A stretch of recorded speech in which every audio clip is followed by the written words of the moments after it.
Не 18.000 денари. Според гласен текстилец, минималецот треба да биде многу поголем, бидејќи цените отидоа на најгорните спратови, а поскапувањата на работничките семејства им го зеде ручекот. 18.000 не мора да биде минимална плата, може да биде многу поголем. Освен ова, од гласен текстилец на државата и сугерираат повеќе да не се фаќа за джеб и на компаниите евентуално да им помага со минималната плата. Ново субвенционирање на приватниот сектор не смее да има. Тоа го видовме како проблем и во 2017 кога имаше субвенционирање на тогашната минимална плата, кога видовме дека беа злоупотребени државните пари. Исто видовме и во сетовите на мерки за помош во корона кризата, кога државниот буџет повторно беше злоупотребен. Државниот буџет е народен буџет, ние плаќаме таму придонеси. Ние плаќаме таму даноци. Не може да се делат народни пари на фирми кои што ги злоупотребуваат тие пари. Тоа не е решение, не е долгорочно, тоа е само маска.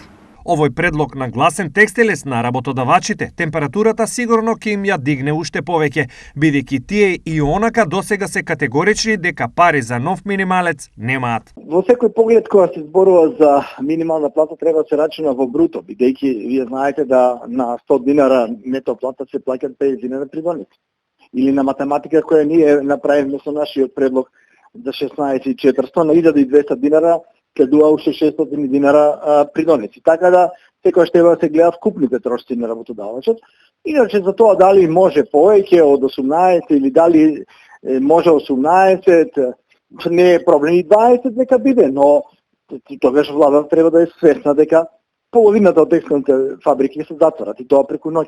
Во врска со целата оваа ситуација, каде практично државата треба да одлучува, премиерот Димитар Ковачевски денес изјави. Местото каде што тоа треба да биде кажано е економско-социјалниот совет и таму и треба практично да биде договорено и да биде прифатено од социјалните партнери, бидејќи во тој економско-социјален диалог имаме представници на работниците кои што заслужуваат да им се вреднува трудот, но тука се и работодавачите, кои што исто така треба да се слушне, бидејќи минималната плата секогаш е поврзана и со зголемувањето на продуктивноста на трудот, тоа зголемување на продуктивноста на трудот како што се однесува на поголемо вложување на работниците, исто така се однесува и на поголем напор на менаџерите на компаниите. Во случајов, освен трите страни во економско-социјалниот совет, од гласен текстилец предлагаат во износ на минималната плата да се вклучат и економистите.